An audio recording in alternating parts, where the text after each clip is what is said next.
Pratiquement tous les chrétiens sont unanimes à reconnaître qu'ils sont appelés à témoigner, c'est-à-dire à parler de Jésus-Christ, à parler de leur foi.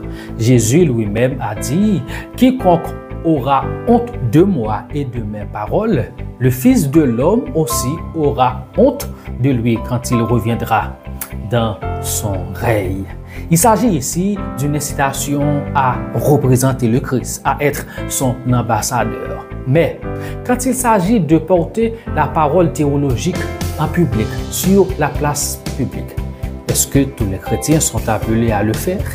Qui doit porter la parole chrétienne en public?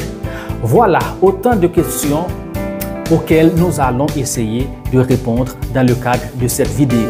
Nous allons parler de la théologie publique. Je crois, donc je parle. Comme annoncé en introduction, dans le cadre de cette vidéo, nous allons parler de la théologie publique. Il s'agit d'un domaine de la théologie chrétienne qu'il convient de bien assimiler, surtout dans un contexte où nous assistons, grâce aux réseaux sociaux, à la prolifération de la parole théologique, de la parole spirituelle, entre guillemets. Nous assistons à ce que j'appellerais la démocratisation de la théologie chrétienne. C'est-à-dire, beaucoup de personnes, beaucoup de chrétiens utilisent les plateformes numériques pour enseigner, pour prêcher, pour dénoncer, pour attaquer, tout ça au nom de la théologie ou bien au nom de la Bible. Si les plateformes numériques viennent avec des avantages énormes, il y a aussi beaucoup d'inconvénients. L'un de ces inconvénients est qui dit quoi? N'importe qui peut se prononcer sur n'importe quel sujet. N'importe qui peut s'arroger le droit de parler de l'Église, de parler de la théologie ou bien de se prononcer sur des questions parfois moralement complexes, philosophiquement difficiles. J'ai l'intime conviction que nous sommes tous appelés à témoigner. Et Jésus lui-même a dit, vous êtes le sel de la terre, vous êtes la lumière du monde. Ces métaphores sont d'une grande importance. Pourquoi? Parce que nous ne pouvons pas être sel en dehors du monde. Le sel a toute son importance quand il est impliqué dans la nourriture. Un sel qui n'est pas impliqué dans la nourriture ne sert à rien. Une lumière qui est cachée sous une table ne sert absolument à rien. Par conséquent, Jésus nous incite, il nous appelle à faire de la théologie publique. Alors, nous allons essayer de voir ce qu'est la théologie publique, comment devons-nous la soigner notre prise de parole publique en tant que chrétiens et essayer de prodiguer quelques conseils à nos pasteurs, à nos amis qui s'engagent dans cette dynamique de prise de parole publique au nom de la théologie chrétienne ou tout simplement au nom de la Bible. Qu'est-ce que la théologie publique? La théologie publique, c'est une manière de penser et de pratiquer la foi en dehors des quatre murs de l'Église, c'est-à-dire dans l'espace public, dans l'espace social. C'est une manière de se prononcer sur les enjeux de société, sur les débats de société en tant que chrétien. La théologie publique est en quelque sorte une implication de la foi chrétienne dans l'espace public. En d'autres termes, la théologie publique, c'est une démarche qui vise à articuler la foi chrétienne en rapport avec des questions de société, des questions culturelles, des questions politiques, des questions ayant rapport avec le droit, avec l'économie. Donc, la théologie publique, c'est en fait une manière de penser la foi chrétienne dans l'espace public. La théologie publique, c'est apporter la vision chrétienne du monde, le mode de pensée chrétien du monde dans la sphère publique. c'est à partir des années 70, c'est-à-dire 1970, qu'on a commencé à parler de la théologie publique, notamment avec un prêtre catholique du nom de David Choisi, qui a formulé une sorte de théologie qui vise à se positionner dans l'espace public. Donc la théologie publique, c'est faire en sorte que la foi chrétienne, la parole chrétienne, la pensée chrétienne, la vision chrétienne soit audible dans l'espace public. Donc c'est dans ce contexte qu'est apparu le concept de théologie publique. Ainsi, il y a une différence, une démarcation importante à faire. Une démarcation entre la théologie pastorale, la théologie académique et la théologie publique. Nous avons déjà défini la théologie publique. Il s'agit de penser et de pratiquer la foi chrétienne dans la sphère publique, dans le climat public. La théologie pastorale reste plus fermée par rapport à la théologie publique. La théologie pastorale vise la formation, l'édification des croyants. Donc la théologie pastorale s'adresse aux croyants, aux initiés de la foi, aux chrétiens tout court. La théologie académique est cantonnée dans l'espace universitaire, dans l'espace théologique. Tandis que la théologie publique ne s'adresse pas seulement aux croyants, mais elle s'adresse aussi à la société. Voilà pourquoi nous avons dit que la théologie publique, c'est un regard de la théologie chrétienne, de la vision chrétienne du monde sur les questions de société, qu'il s'agisse du droit, qu'il s'agisse de la politique, qu'il s'agisse de l'économie, qu'il s'agisse de la culture, de l'art. Donc si la théologie pastorale s'adresse aux croyants, aux chrétiens, aux initiés, la théologie publique s'adresse à la fois aux croyants et aux non-croyants. D'où la portée dialogique de la théologie publique et sa finalité. Si la finalité de la théologie pastorale, c'est l'édification de la communauté chrétienne, la communauté de foi, la finalité de la théologie publique, c'est en fait arriver à influencer, n'est-ce pas, les débats de société, arriver à influencer les décisions de la société à partir d'une démarche de dialogue, de rencontre en vue du bien commun. Dans ce contexte, nous pouvons retrouver des traces de la théologie publique à travers la Bible, même si le concept a été inventé dans les années 70. Par exemple, lorsque nous prenons le cas de certains prophètes comme le prophète Ésaïe, le prophète Jérémie, le prophète Amos, qui dénonçaient les injustices sociales, qui dénonçaient les maux sociaux, qui affrontaient, n'est-ce pas, les rois, il s'agit des cas de théologie publique, c'est-à-dire des hommes de Dieu qui ont apporté un discours religieux dans le débat public en vue d'influencer la société. Quand le prophète Jérémie a pris la parole, a affronté des rois, quand le prophète Ésaïe a fait la même chose, le prophète Amos.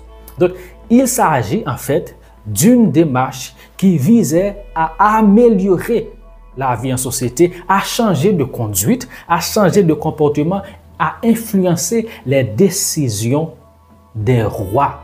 Dans le Nouveau Testament, nous pouvons considérer Jésus comme étant un théologien public.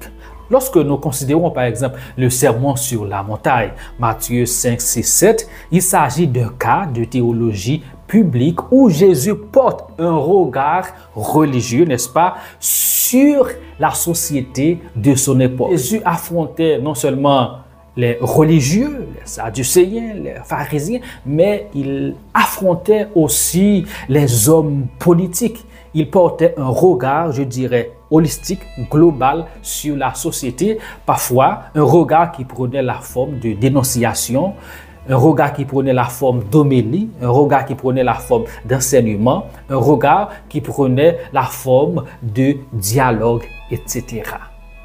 Nous pouvons considérer par exemple Paul, bien que Paul s'inscrit davantage dans le champ de la théologie pastorale que publique, mais nous pouvons voir également sa démarche, par exemple, son discours à Athènes, où il porte, n'est-ce pas, un regard critique sur l'idolâtrie des Athéniens, etc. Donc, il s'agit de cas de théologie publique. Lorsque nous considérons, par exemple, le livre de l'Apocalypse, l'Apocalypse, en fait, c'est un genre littéraire. Il s'agit d'un genre littéraire qui consiste à faire passer un message en mode d'image, en cachant, n'est-ce pas, l'essence du message à travers des images, à travers des symboles. Donc, le livre de l'Apocalypse, à travers ces images, ce genre littéraire, consiste à faire passer un message à la communauté chrétienne tout en dénonçant, n'est-ce pas, le pouvoir impérial de l'époque.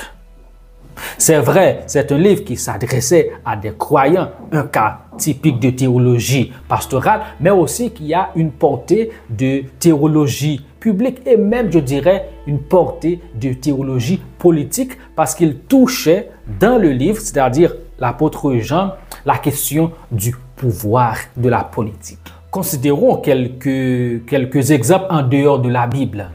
Il y en a beaucoup. Par exemple, si nous prenons le cas d'Augustin d'Hippone, dans son livre La Cité de Dieu, il s'agit en fait d'un cas de théologie publique, un livre dans lequel il parle du pouvoir. Et lorsque vous étudiez même dans les relations internationales ou bien le droit, donc on trouve d'une certaine manière l'approche de Saint Augustin. Il parle par exemple de la guerre sainte, etc. Donc il s'agit d'une prise de position à travers la littérature sur des questions de société, des questions qui concernent la vie collective.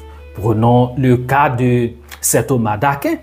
Il s'agit d'un théologien de théologie publique de la mesure où il essayait de comprendre le rapport entre la foi et la raison. Et la pensée de Saint Thomas d'Aquin a grandement influencé la culture et le monde occidental. Nous pouvons considérer le cas de William Wilberforce, qui fut un Anglais. Il était un parlementaire, mais il a compris qu'il avait une vocation divine consistant à s'engager dans la lutte contre l'abolition de l'esclavage. Nous pouvons considérer le cas de John Wesley qui dénonçait les maux sociaux et qui prônait une forme de justice sociale, etc. Nous pouvons considérer le cas de Martin Luther King Jr. qui lui, il était pasteur, docteur en théologie, mais qui avait un regard critique, n'est-ce pas, sur le phénomène de la ségrégation raciale qui rongeait les États-Unis. Nous pouvons considérer beaucoup de cas de théologiens de l'Amérique latine, comme Oscar Romero, comme Gustavo Gutiérrez, ce Péruvien considéré comme étant le père de la théologie de la libération. Donc, nous trouvons les traces de la théologie publique, non seulement à travers la Bible, mais aussi à travers l'histoire et même à travers l'histoire contemporaine. Nous pouvons considérer Desmond Tutu, par exemple. Maintenant, quelles sont les caractéristiques de la théologie publique? La théologie publique a tout au moins 4 caractéristiques. D'abord, son interdisciplinarité, c'est-à-dire la théologie publique touche des domaines comme la politique, des domaines comme le droit, des domaines comme l'économie, des domaines comme la philosophie. En d'autres termes, la théologie publique dialogue avec l'économie, avec l'histoire, avec la science, avec l'art, avec la culture, la philosophie, etc. Deuxième caractéristique, c'est une caractéristique contextuelle. Pour dire que la théologie publique s'ancre dans les réalités sociales il s'agit d'une théologie concrète, contextuelle, c'est-à-dire la lutte contre la pauvreté, par exemple. Prenons le cas d'Oscar Romero que nous avons évoqué tout à l'heure comme faisant partie de la théologie de la libération en Amérique latine. La lutte pour la justice ou la lutte contre les injustices sociales. Donc la théologie publique n'est pas juste un discours en l'air, mais elle tient compte des faits, des réalités sociales. Je crois donc je parle. Et toi? Troisième caractéristique, accessibilité. C'est-à-dire la théologie publique utilise un langage accessible à tout le monde. Par exemple, si la théologie académique reste dans un cadre académique, un discours académique, mais la théologie publique s'adresse ou bien veut s'adresser à tout le monde dans un langage que tout le monde peut comprendre. Donc, ce qui est lié à la précédente caractéristique, à savoir la contextualisation, la caractéristique contextuelle. C'est-à-dire pour parler à la masse, pour parler, pour affronter, n'est-ce pas, aborder des cas de racisme, par exemple, il s'agit du concret. Donc, le théologien public essaie d'utiliser un langage qui est accessible à tout le monde, pas seulement aux initiés de la foi chrétienne. Quatrième caractéristique, la transformation. La théologie publique est transformative ou transformationnelle dans le sens où elle ne se contente pas de critiquer, mais elle cherche à inspirer, elle cherche à influencer. Ça, c'est très, très important. La théologie publique cherche à influencer les décisions, les pratiques sociales, en vue, n'est-ce pas, de les soumettre à la seigneurie de Jésus-Christ ou bien au principe du royaume. Ce volet d'influence ou d'inspiration n'annule en aucun cas la portée dialogique de la théologie publique. Il ne s'agit pas d'imposer ces décisions à la société, mais il s'agit d'aller à la rencontre de la société à travers le dialogue en vue de changer les comportements et les pratiques. Donc, la théologie publique cherche à questionner les réalités sociales. Nous pouvons dire que la théologie publique, c'est une forme de théologie d'engagement citoyen. Ou tout court, la théologie publique, c'est une théologie engagée. Elle est engagée dans le sens où elle a comme vocation d'apporter un regard critique, de faire une analyse des réalités sociales en vue d'influencer les acteurs. Ça, c'est un élément extrêmement important à prendre en compte quand nous parlons de théologie publique. Il s'agit par exemple de se positionner par rapport au climat, ou bien au réchauffement climatique, de se positionner par rapport à la corruption, de se positionner par rapport à des lois, de se positionner par rapport à des pratiques d'injustice, etc. Donc, il s'agit d'une théologie engagée. Et vraiment, la théologie de la libération, c'est un mouvement typique de théologie pratique parce que ces théologiens se sont engagés et s'engagent dans une dynamique qui vise à non seulement dénoncer les maux sociaux, mais aussi proposer des solutions et dialoguer. L'aspect dialogue est très important dans la mesure où, comme nous l'avons dit au début, la théologie publique ne s'adresse pas uniquement aux croyants, mais aussi aux non-initiés, c'est-à-dire aux non-croyants, à tout le monde. Par conséquent, elle cherche à entrer en dialogue avec toutes les confessions religieuses, avec la société civile par exemple. Le rôle de la théologie publique ou bien le rôle du théologien public n'est pas d'imposer son point de vue, n'est pas de dominer l'espace public, mais d'entrer en dialogue avec les acteurs en vue d'inspirer, en vue de comprendre, en vue d'analyser. Il ne s'agit pas d'imposer la vision chrétienne à la société, mais il s'agit de s'impliquer dans la sphère publique en vue d'influencer les comportements. C'est très important. Donc, il s'agit en fait d'apporter une voix constructive, d'apporter des éléments de contribution, n'est-ce pas, en vue du bien commun. Ça, c'est un aspect très important à prendre en compte quand nous parlons de théologie publique. L'aspect du bien commun, le bonum commune, c'est-à-dire le théologien public a en tête le bien de la cité. Il s'agit d'un engagement citoyen en tant que théologien, en tant que chrétien, tout simplement. La théologie publique a un enjeu particulier qui consiste, n'est-ce pas, à crédibiliser la parole théologique en public. Ça, c'est très important.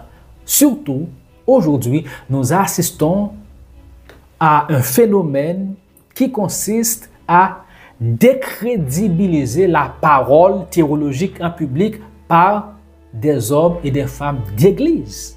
C'est-à-dire leur position par rapport à des questions, leur position par rapport à la politique, leur position par rapport au transhumanisme, leur position par rapport à l'économie, par rapport, n'est-ce pas, à l'environnement. Parfois, ça fait beaucoup plus de mal que de bien. Pourquoi? Parce que ce ne sont pas toujours des voix autorisées, éclairées, qui sont engagées dans cette démarche qui consiste à apporter une voix théologique responsable par rapport à ce qui se passe dans la cité ou bien dans la société.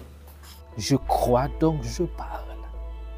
Et toi? Dans ce contexte, nous pouvons dire que la théologie publique cherche à engager les croyants dans une dynamique d'empathie, dans une dynamique d'écoute, l'écoute de l'autre, de la tolérance en vue du bien commun.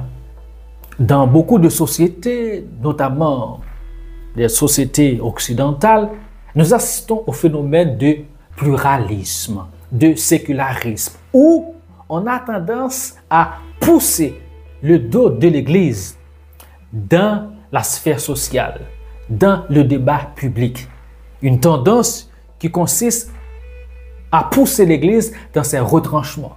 Une tendance qui vise à imposer une façon de penser à l'Église qui consiste à dire « vous êtes l'Église, réglez les affaires de l'Église, vous êtes pasteur, restez dans votre paroisse, vous êtes apôtre, restez dans votre paroisse, laissez l'espace public aux non-religieux, aux non-croyants. » C'est une erreur fatale, d'où vraiment l'importance de la théologie publique. La théologie publique peut être en fait une réponse au sécularisme pour dire non, l'espace public, la sphère publique appartient à tout le monde. Par conséquent, j'ai le droit en tant que chrétien, en tant que pasteur ou autre, d'avoir une position, d'avoir un point de vue par rapport à des questions éthiques, à des questions de société. Voilà pourquoi, quand nous acceptons de céder l'espace public, nous allons subir les conséquences d'une manière ou d'une autre. Parce qu'en fait, ces philosophies, ces tendances visent à pousser l'Église à abandonner l'espace social pour que ces projets de société se réalisent. Voilà pourquoi un théologien comme Dietrich Bonhoeffer, lui qui a été assassiné par le régime d'Adolf Hitler, théologien allemand, Bonhoeffer, donc il était conscient du système qui était mis en place. Un homme comme Martin Luther King Jr., il était conscient que la ségrégation raciale concerne aussi l'Église, concerne aussi les religieux. S'il se retirait de l'espace public, mais le phénomène continuerait à gagner du terrain. Donc la théologie publique apporte une certaine contribution à la démarche démocratique parce qu'elle encourage, n'est-ce pas, le dialogue, elle encourage, n'est-ce pas, la question du vivre ensemble, la question du bien commun, elle encourage le dialogue entre la foi et la société civile, elle encourage l'engagement chrétien citoyen. Donc, par rapport à tous ces éléments, les caractéristiques de la théologie publique, sa définition en tant que telle, une théologie engagée, nous avons vu des exemples. Il s'agit d'une théologie contextuelle, d'une théologie accessible. Il s'agit d'une théologie qui vise à influencer, n'est-ce pas, la société, une théologie de transformation.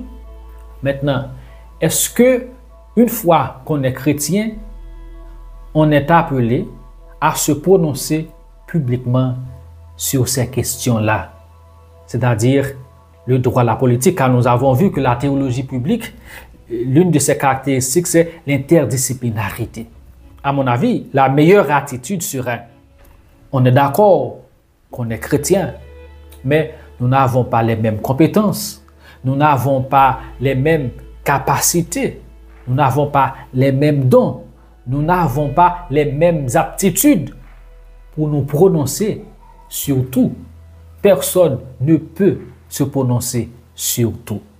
Et surtout, dans le contexte actuel où on a vraiment une sorte d'acharnement contre l'Église, sous une forme ou une autre, contre la foi, les chrétiens qui prennent la parole en public, notamment sur les réseaux sociaux, doivent s'assurer que la parole qu'ils portent a un sens, que la parole qu'ils portent peut vraiment contribuer au bien commun, que la parole qu'ils portent peut encourager l'unité, l'harmonie sociale, mais non la division. Nous avons trop de gens qui se prononcent sur toutes sortes de sujets n'ayant pas en réalité les compétences exigées ou bien demandées. Voilà pourquoi nous devons soigner, n'est-ce pas, notre posture numérique. Nous devons soigner, n'est-ce pas, notre usage de ces plateformes numériques pour rendre service à la communauté chrétienne, pour rendre service à la société en général. Si nous comprenons cela, nous allons, n'est-ce pas, éviter de faire des déclarations sans fondement. Nous allons éviter de nous prononcer sur des sujets que nous ne maîtrisons pas. Le message, c'est que nous sommes sel et lumière. Et en tant que sel, en tant que lumière, nous sommes appelés non à nous retirer de la vie sociale ou bien de l'espace public, de la sphère publique, mais à y vivre en encourageant le dialogue, en ayant, n'est-ce pas, une vision biblique qui est soignée, une vision biblique qui est solide pour que notre apport à la société, notre apport à l'économie, n'est-ce pas, contribue au bien-être de la collectivité. Il s'agit donc pour moi d'un appel à la prudence, d'un appel à la sagesse, d'un appel à l'esprit critique, d'un appel à l'esprit analytique, d'un appel surtout à l'humilité pour que nous reconnaissions, n'est-ce pas, nos forces et nos faiblesses, surtout nos limites, quand il s'agit surtout des sujets que nous ne maîtrisons pas et d'essayer d'envoyer des signaux positifs, éclairés, constructifs, n'est-ce pas, non seulement à la communauté chrétienne, mais à la société en général, car la théologie publique s'adresse non seulement aux chrétiens, aux initiés, mais également à tous les croyants et à toutes les confessions religieuses. Alors, si vous souhaitez approfondir certains sujets comme le rapport entre la foi chrétienne et la politique, la vision biblique de la culture, de l'économie et tout ça, c'est développé dans ce livre, Faiseurs de disciples ou Faiseurs d'aliénés. Il s'agit d'un livre qui vous fera beaucoup de bien, qui vous aidera à avoir une perspective chrétienne de l'économie, de la politique, n'est-ce pas, de la culture, une vision chrétienne de la science. Ce livre est disponible sur Amazon en version e-book, en version brochée et en version reliée. Servez-vous-en et je vous dis à la prochaine. Bye bye. Pour avoir accès à toutes nos ressources, veuillez visiter notre site internet le www.jecroisdoncjeparle.org. Tous nos contenus sont pratiquement disponibles sur la plupart des plateformes de podcast. Vous n'avez qu'à taper « Je crois donc je parle ». Tous nos livres sont aussi disponibles sur Amazon en version e-book, broché et relié. Merci d'intégrer notre communauté. Merci de partager et de consommer nos contenus. Que Dieu vous bénisse abondamment. Grandissons ensemble dans la grâce et la connaissance de Jésus-Christ, notre Seigneur.